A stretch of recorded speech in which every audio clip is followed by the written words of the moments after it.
हम सब अपने जीवन में कभी न कभी ये कहते हैं कि हमने माफ कर दिया। लेकिन अगर सच में माफ कर दिया होता तो वो बात बार बार याद क्यों आती? वो चेहरा नींद में क्यों दिखता? और दिल के किसी कोने में आज भी भारीपन क्यों महसूस होता? सच्चाई ये है कि माफी कहना आसान है, लेकिन माफ करना इंसान के दिमाग के लिए सबसे कठिन मानसिक प्रक्रिया है। क्योंकि जब कोई हमें चोट पहुंचाता है तो सिर्फ हमारा दिल नहीं टूटता, हमारी पहचान टूटती है, हमारा भरोसा टूटता है और हमारा दिमाग उसी पल एक कहानी बना लेता है जिसमें हम पीड़ित होते हैं और सामने वाला अपराधी। जब हमें धोखा मिलता है या अपमान होता है तो हमारा दिमाग उस दर्द को भूलने नहीं देता, बल्कि उसे बार बार याद दिलाता है। क्योंकि दिमाग को लगता है कि दर्द को याद रखना हमें भविष्य में सुरक्षित रखेगा। यही वजह है कि हम कहते हैं कि हमने माफ कर दिया, लेकिन अंदर ही अंदर हम उस घटना को बार बार दोहराते रहते हैं, जैसे दिमाग कह रहा हो कि इसे मत भूलो वरना फिर चोट लगेगी। इसीलिए माफी अक्सर गुस्से या नफरत की वजह से नहीं रुकती, बल्कि डर की वजह से रुकती है। हम माफ नहीं कर पाते क्योंकि हमें लगता है कि अगर हमने माफ कर दिया तो सामने वाले का किया हुआ सही साबित हो जाएगा, जैसे हमारी तकलीफ की कोई कीमत ही नहीं थी। हमें डर लगता है कि माफी देने का मतलब है अपनी ही भावनाओं को नजरअंदाज करना, जबकि सच्चाई ये है कि माफी दूसरे के लिए नहीं, हमारे अपने दिमाग की शांति के लिए होती है। लेकिन ये बात दिमाग को समझाना बहुत मुश्किल होता है। दूसरों को माफ न कर पाने से भी ज्यादा मुश्किल होता है खुद को माफ करना।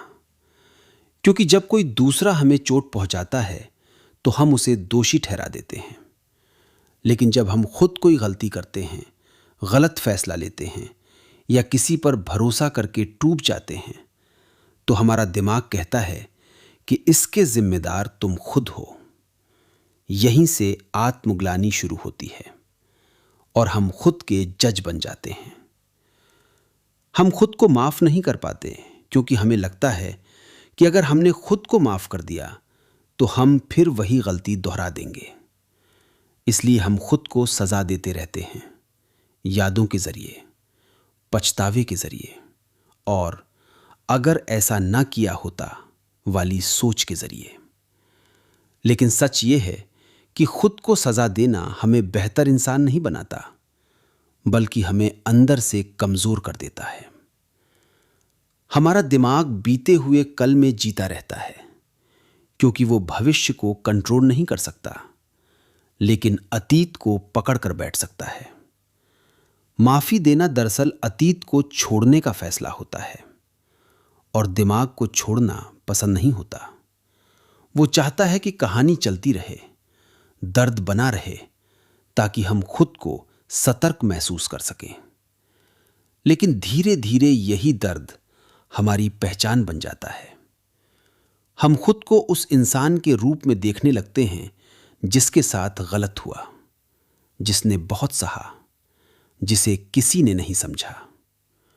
और जब दर्द पहचान बन जाए तो माफी देना ऐसा लगता है जैसे खुद का एक हिस्सा खो देना। सच्ची माफी का मतलब ये नहीं है कि जो हुआ वो सही था। सच्ची माफी का मतलब है कि जो हुआ उसने तुम्हारी पूरी जिंदगी को कंट्रोल करने का अधिकार खो दिया है। माफी का मतलब है कि तुम उस दर्द को अपने साथ लेकर आगे नहीं चलोगे। खुद को माफ करने का मतलब ये मान लेना है कि उस समय तुम जितना समझ सकते थे उतना ही समझ पाए। उस समय तुम्हारे पास वही अनुभव था, वही समझ थी, वही मानसिक स्थिति थी। आज जो तुम जानते हो वो तब नहीं जानते थे।